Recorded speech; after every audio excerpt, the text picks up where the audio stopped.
Welcome to Bhavitha Santosh economy app. ఈ app ద్వారా రాబోయే గ్రూప్ 1, 2, 3 నోటిఫికేషన్స్కి గాను ఎకానమీ లైవ్ క్లాసెస్ కండక్ట్ చేయడం జరుగుతుంది. ఎవరైతే ఎకానమీలో టాప్ స్కోర్ సాధించాలి అనుకుంటున్నారో ఖచ్చితంగా భవిత సంతోష్ ఎకానమీ యాప్ని పర్చేస్ చేయండి. యాప్ ప్రైస్ వచ్చి ₹499 అండ్ ఇందులో టెస్ట్ సిరీస్ కూడా అవైలబుల్గా ఉన్నాయి. 5 నాట్ 1 రూపీస్కి, కాబట్టి ఖచ్చితంగా పర్చేస్ చేసేయండి. అలాగే భవిత సంతోష్ ఎకానమీలో ఆంధ్రప్రదేశ్కి సంబంధించిన ఎకానమీ కోర్స్ కూడా అవైలబుల్గా ఉంది ₹499 రూపీస్కి.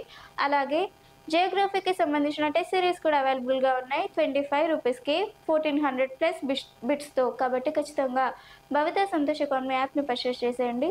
అలాగే భవిత సంతోష్ ఎకానమీలో 1 ఇయర్ వ్యాలిడిటీతో ₹699 వరకు కోర్స్ అవైలబుల్గా ఉంది. కాబట్టి ఖచ్చితంగా పర్చేస్ చేసేయండి.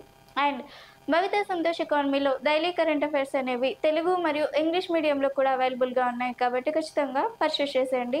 అలాగే ఈరోజు డైలీ కరెంట్ అఫైర్స్లో భాగంగా కొన్ని టాపిక్స్ని మనం మాట్లాడుకుందాం. దాంట్లో ఫస్ట్ టాపిక్ ఐఐటి ఖరగ్పూర్లో రక్షణ పరిశోధన కేంద్రం. మరి ఐఐటి ఖరగ్పూర్లో ఈ రక్షణ పరిశోధన కేంద్రాన్ని ఎవరు అభివృద్ధి చేశారు, లేదంటే ఎవరు ఏర్పాటు చేశారు అంటే IIT Kharagpur Manekshaw centre of excellence security studies and research ప్రారంభించడం జరిగింది. మరి ఈ ఐఐటి ఖరగ్పూర్ రక్షణ పరిశోధన కేంద్రంలో ఐఐటీస్ అలాగే ఐఐఎస్సి, ఐఐటి, ఎన్ఐటిలో అన్నీ కలిసి ఏర్పాటు అవ్వడం జరిగింది. అంటే ఐఐటీస్, ఐఐఎస్సి, ఐఐటి, నీట్ వంటి ఇవన్నీ కలిసి ఏర్పాటు చేయడం జరిగింది. The centre is set up at IIS, IIT, NIT and all together. And మరి రక్షణ సాంకేతికతకు సంబంధించి పరిశోధన కార్యక్రమాలను నిర్వహించే ఉద్దేశంతో ఈ ఐఐటి ఖరగ్పూర్ రక్షణ పరిశోధన కేంద్రాన్ని ఏర్పాటు చేయడం జరిగింది. So Manekshaw centre of excellence for security studies and research are inaugurated this IIT Kharagpur Defense Center. So IIT Kharagpur Defense Center. So in this IIT Kharagpur Defense Center, IITs, IISc and IIT, NIT are all together constructed, and the purpose of this IIT Kharagpur is to conduct a research program related to defense technology. Next, smart city index. మరి smart city index యొక్క రిలీజ్కి సంబంధించి అంటే smart city ఇండెక్స్కి సంబంధించి ఫలితాలను ఏ సంస్థ release చేసింది అంటే ఐఎండి సంస్థ దీనికి సంబంధించి ఫలితాలను రిలీజ్ చేయడం జరిగింది. IMD institute of management department. మరి ఇది ఎందుకోసం ర్యాంకింగ్స్ని ఇచ్చింది, ఏ దేశాలకు సంబంధించిన ర్యాంకింగ్స్ని ఇచ్చింది అని అంటే మరి స్మార్ట్ సిటీ ఇండెక్స్లో 5 రకాలకి సంబంధించిన కీలక రంగాలను బేస్ చేసుకొని ఈ స్మార్ట్ సిటీ ఇండెక్స్ 2025లో భాగంగా ఈ ఐఎండి అనే సంస్థ ర్యాంకింగ్స్ని ఇవ్వడం జరిగింది. మరి ఏంటి ఆ 5 రంగాలు అని చూసుకుంటే ఆరోగ్యం, రవాణా, అలాగే కార్యక్రమాలు, పాలన, ఇంకా అవకాశాలు. ఈ 5 రకాల రంగాలను బేస్ చేసుకొని ఈ స్మార్ట్ సిటీ ఇండెక్స్లో భాగంగా ర్యాంకింగ్స్ని ఇచ్చింది. మరి ఈ ర్యాంకింగ్స్లో భాగంగా మొదటి 10 స్థానాల్లో స్విట్జర్లాండ్ 3 స్థానాలను దక్కించుకోవడం జరిగింది. అంటే మొదటి 10 స్థానాల్లోనే స్విట్జర్లాండ్ 3 స్థానాలను దక్కించుకొని అగ్రస్థానంలో నిలిచింది. అలాగే భారత్కి సంబంధించి ఏ ఒక్క స్థానం కూడా ఈ మొదటి 10 స్థానాల్లో చోటు సంపాదించుకోలేదు. So smart city index 2025. So this report was released by IMD organization. So this IMD organization is given information about smart city index countries. So this IMD given rankings to the countries based on 5 factors or 5 sectors that are health, traveling and programs, and also chances and ruling. Based on these 5 sectors, IMD giving rankings to countries. So in a top 10 countries, Switzerland is placed 3 places in a top 10. First place is Zurich. Second place Geneva, and third place first, third and 10th ప్లేసెస్లో స్విట్జర్లాండ్కి స్థానాలు తప్పించుకోవడం జరిగింది. First, third, 10 places are belongs to Switzerland in a Smart City Index 2025 by the information given by the Organization of International Management Department IMD. Next, Annual Survey of Industries 2023-24 మరి ఇండస్ట్రీకి సంబంధించి annual survey లేదంటే వార్షిక survey, పరిశ్రమలకి సంబంధించిన వార్షిక survey 23-24లో release చేయడం జరిగింది. మరి యాన్యువల్ సర్వే అనేది ఎందుకోసం నిర్వహించబడుతుంది అంటే కర్మాగారాలలో ఉత్పత్తి, ఉద్యోగాభివృద్ధి అలాగే పెట్టుబడులకి సంబంధించి ఇన్ఫర్మేషన్ కోసం ఈ యాన్యువల్ సర్వే ఆఫ్ ఇండస్ట్రీని ఏర్పాటు చేయడం జరుగుతుంది, లేదంటే యాన్యువల్ సర్వేని నిర్వహించడం జరుగుతుంది. మరి ఈ యాన్యువల్ సర్వే అనేది ఏ సంవత్సరానికి సంబంధించిన సర్వే అనేది రిలీజ్ చేశారు అంటే 23-24కి సంబంధించిన యాన్యువల్ సర్వేని రిలీజ్ చేశారు.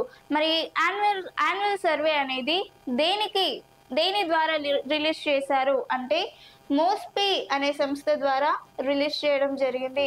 మోస్పీ అంటే ministry of statistical programme implementation. మరి ఈ సంస్థ రిలీజ్ చేయడం జరిగింది కర్మాగారాలకి సంబంధించిన ఇన్ఫర్మేషన్ కోసం.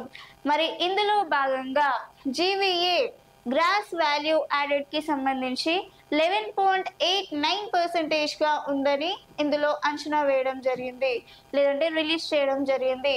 అలాగే ఉత్పత్తి వృద్ధికి సంబంధించి దాదాపుగా 5.80%గా నమోదైంది అని చెప్పి ఇందులో వివరించారు. అలాగే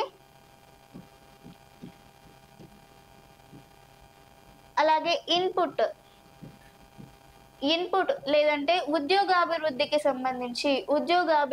సంబంధించి దాదాపుగా 5.92% వరకు కూడా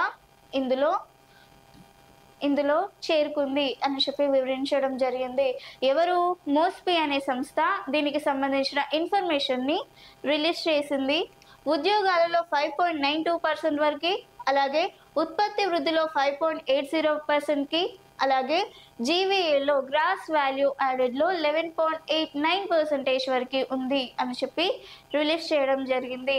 మరి మోస్పీ అనే సంస్థ ఈ యాన్యువల్ సర్వే ఆఫ్ ఇండస్ట్రీలో మరి జీవీఏ అంటే ఏంటి అంటే ఒక స్థూల దేశీయోత్పత్తిలో సబ్సిడీస్ని యాడ్ చేసుకొని ట్యాక్సెస్ని తీసేయగా మిగిలిన దాన్ని జీవీఏ అని చెప్పుకోవచ్చు.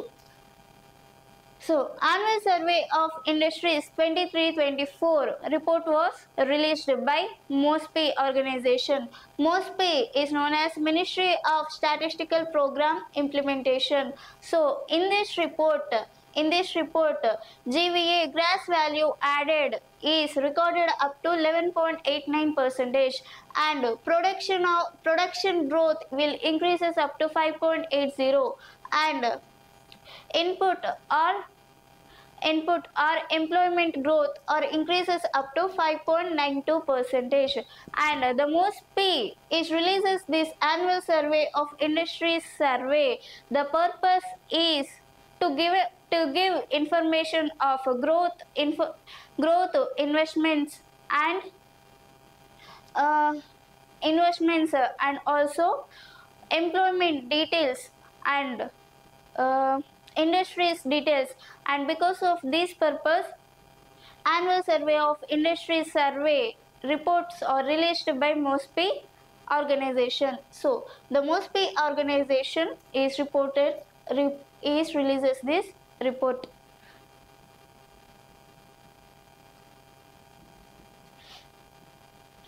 In year of August, cost of every student 36,847. మరి ఈ ఆగస్ట్ 2025లో ఈ స్టూడెంట్స్ అనే వాళ్ళ సంఖ్య లేదంటే 2025 ఆగస్ట్ 1 వరకు లేదంటే ఈ సంవత్సరానికి సంబంధించిన పాఠశాల విద్యార్థుల్లో విద్యార్థుల యొక్క బడి ఫీజెస్ అనేవి చాలా వరకు పెరుగుతున్నాయి అని చెప్పి ఒక రిపోర్ట్‌లో విడుదల చేశారు. మరి ఎందుకోసం మరి ఎక్కడ ఈ ఫీజెస్ అనేవి పెరుగుతాయి? Government sectors or private sectors అంటే ప్రైవేట్ సెక్టార్స్‌లో పెరుగుతాయి. మరి ప్రైవేట్ స్కూల్స్‌లలో ఫీజెస్ అనేవి రోజుకి పెరుగుతున్నాయి. అలాగే ఈ సంవత్సరానికి వచ్చేసరికి చాలా వరకు కూడా ఫీజెస్‌ని పెంచారు అన్న ఉద్దేశంతో ఈ ఒక ఇన్ఫర్మేషన్‌ని ఇవ్వడం జరిగింది. అంటే ఈ ఆర్థిక సంవత్సరంలో లేదంటే ఈ 2025 ఆగస్టు నాటికి చాలా వరకు ఫీజెస్ అనేవి పెరిగాయి. అలాగే మన తెలుగు రాష్ట్రాలలో తెలంగాణ స్టేట్ అనేది ఈ భారత ఈ ప్రైవేట్ రంగాల స్కూళ్ళలో ఫీజులలో ఎక్కువగా కడుతుంది అని చెప్పి రిపోర్ట్‌లో ఇవ్వడం జరిగింది. తెలంగాణలో సెకండ్ ప్లేస్‌లో ఉండడం జరిగింది. తెలంగాణ అనేది ఈ ఫీజెస్‌లో హైగా ఇవ్వడంలో సెకండ్ ప్లేస్‌లో నిలిచింది. మరి ఫస్ట్ ప్లేస్‌లో నిలిచిన రాష్ట్రం ఏది అంటే తమిళనాడు రాష్ట్రం మొదటి స్థానంలో నిలిచింది. అలాగే కర్ణాటక మూడవ స్థానంలో నిలవగా ఆంధ్రప్రదేశ్ నాలుగవ స్థానంలో నిలిచింది. మరి ఎంత పర్సెంటేజ్ లేదంటే ఎన్ని వేల మంది ఈ స్టూడెంట్స్ ఎక్కువగా ఫీజెస్‌ని పే చేస్తున్నారు అని వివరించారు అంటే తమిళనాడులో దాదాపుగా 37,723 వరకి ఈ ఫీజెస్ అనేవి పే చేస్తున్నారు అని వివరించారు. అలాగే సెకండ్ ప్లేస్ తెలంగాణలో దాదాపుగా 36,847 వరకి కూడా ఫీజెస్ పే చేస్తున్నారు. అలాగే కర్ణాటక మూడవ స్థానంలో ఉంది. 36,557 వరకి కూడా ఫీజెస్ పే చేస్తున్నారు. ఆంధ్రప్రదేశ్ నాలుగవ స్థానంలో దాదాపుగా 32,823 వరకి కూడా ఫీజెస్‌ని పే చేస్తున్నారు. మరి మొత్తం జాతీయ విలువ వచ్చి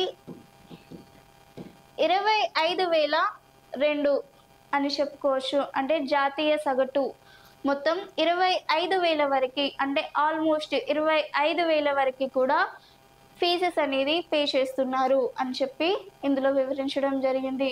in a year average cost of every students in a Telangana state aroundly 36,847 are fees are paying.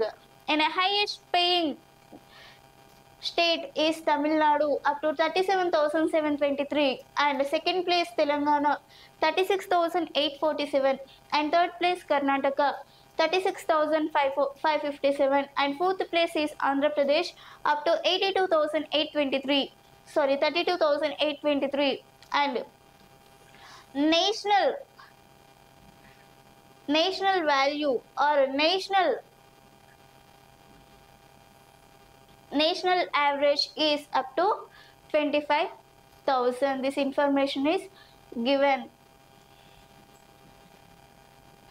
Next PM Jan Dhan Yojana. మరి పిఎం జన్ధన్ యోజన అనేది ఎప్పుడు ప్రారంభించారు అంటే మళ్ళీ ఎందుకు ప్రారంభించారు అంటే 28 ఆగస్టు 2028న ప్రారంభించడం జరిగింది. 28 ఆగస్టు 2025న ప్రారంభించారు. మరి ఇందులో భాగంగా జనాలకి ప్రభుత్వ ఖాతాలను ఇవ్వాలి అంటే అందరికీ ప్రభుత్వ ఖాతాలను ఇవ్వాలి అన్న ఉద్దేశంతో పిఎం జన్ధన్ యోజన అనే కార్యక్రమాన్ని ప్రారంభించారు. మరి ఇందులో భాగంగా జీరో బ్యాలెన్స్ ఖాతాలు, అలాగే జీరో డెబిట్ కార్డ్స్లు, బీమాలు, అలాగే పెన్షన్ స్కీమ్స్లు, డైరెక్ట్ బెనిఫిట్ ట్రాన్స్ఫర్స్ని ఇందులో ముఖ్య అంశాలుగా చెప్పుకోవచ్చు. So PM Jandan Yojana was inaugurated on 28 August 2025 to give bank accounts to everyone. So because of this purpose, PM Jandan Yojana was again started on 28 August 2025. The main points are included in PM Jandan Yojana is zero balance accounts and RuPay debit cards, and also BMAs, pension schemes and direct benefit transfers are included in PM Jandan Yojana. Next, restricting PM Swanidhi scheme. ప్రధానమంత్రి SVANidhi scheme. మరి ఈ ప్రధానమంత్రి స్వానిధి స్కీమ్ని ఎప్పుడు ఏర్పాటు చేశారు అంటే 27 August 2025న ఏర్పాటు చేయడం జరిగింది. మరి ఎందుకోసం ఏర్పాటు చేశారు అనంటే మనకి చాలామందికి అంటే scheme for up to including 50 lakh new beneficiaries అంటే 50 లక్షల లబ్ధిదారుల కోసం అంటే 50 లక్షలకు అదనంగా లబ్ధిదారుల కోసం ఈ రిస్ట్రిక్టింగ్ పి స్వానిధి స్కీమ్ని ఏర్పాటు చేయడం జరిగింది 27 ఆగస్టు 2025న. అండ్ లీడింగ్ పీరియడ్ మరి ఈ స్వానిధి అనే స్కీమ్ని ఎప్పుడు ఏర్పాటు చేశారు అనంటే ఇంతకు ముందు ఏర్పాటు చేసిన స్వానిధి స్కీమ్ 31 డిసెంబర్లో 2025 వరకు ముగియగా ఇప్పుడు మరలా 25 మార్చ్ 2025న అంటే 31 డిసెంబర్ 2024న ముగియగా 25 మార్చ్ 2025న మళ్ళీ ఈ స్వానిధి స్కీమ్ని పునరుద్ధరించడం జరిగింది. మరి ఇందులో భాగంగా 25 మార్చ్ 2025 నుంచి 2030 వరకు కూడా 30 వరకు కూడా ఈ స్వానిధి స్కీమ్ అనేది కొనసాగుతుంది.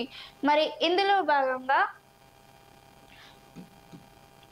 భాగంగా దాదాపుగా ఇంతకుముందు ఇచ్చిన రుణాలు ఏవైతే ఉన్నాయో వాటిని ఇంకొంత పెంచి వాటిని మరలా రుణాలుగా ఇవ్వడం జరుగుతుంది. మరి మొదటి రుణాలు ఎంతవరకు ఇచ్చారు, మరి వాటిని ఇప్పుడు ఎంతవరకు పెంచారు అని చూసుకుంటే మొదటిగా 10,000 ఇవ్వడం జరిగింది. మరి దీన్ని కొంచెం ఎక్స్టెండ్ చేసి 15,000 వరకు కూడా ఇప్పుడు అందిస్తున్నారు. మరి రెండవ దానిలో 20,000 వరకు కూడా రుణాన్ని అందించేవారు ఇప్పుడు దాన్ని ఎక్స్టెండ్ చేసి 25,000 వరకు అందిస్తున్నారు. మరి మూడవ దానిలో 50,000 వరకు రుణాన్ని అందించేవారు ఇప్పుడు దాన్ని ఎక్స్టెండ్ ఏం చేయలేదు, 50,000 మాత్రం అలాగే ఉంది. వీటిని మాత్రం 10 నుంచి 15కి 20 నుంచి 25 వరకు ఎక్స్టెండ్ చేసి ఈ స్వానిధి స్కీమ్ని మరలా పునరుద్ధరించడం జరిగింది. ఎప్పుడు 27 ఆగస్టు 2025న పునరుద్ధరించడం జరిగింది. So reconstructing PM Swanidhi scheme or restructuring PM Swanidhi scheme and extinction of PM Swanidhi scheme. So the purpose of this restricting PM Swanidhi scheme is leading period extended up to 31st March 2030. So 31st March 2030 this period will be extended and the total outlay was 7,332 crores and restructure scheme aims to benefit 1.15 crores beneficiaries including 50 lakh new beneficiaries. అంటే 1.15 కోట్ల వరకు లబ్ధిదారులను పొందాలి, ఇంకా కొత్త 50 లక్షలను include చేసుకొని ఇంకా బెనిఫిషియర్స్ని పొందాలి అన్న ఉద్దేశంతో ఈ స్కీమ్ని ఇంకా ఎక్స్టెండ్ చేశారు 2030 వరకు. అలాగే అమౌంట్ని కూడా పెంచడం జరిగింది. So also extended for the beneficiaries also. And ఇది ఈరోజు డైలీ కరెంట్ అఫైర్స్. మీకు ఇలాంటి టాపిక్స్ ఇంకా కావాలి అనుకుంటే ఖచ్చితంగా భవిత సంతోష్ ఎకానమీ యాప్ని పర్చేస్ చేసేయండి. అలాగే ఛానల్ని సబ్స్క్రైబ్ చేయండి. Thank you.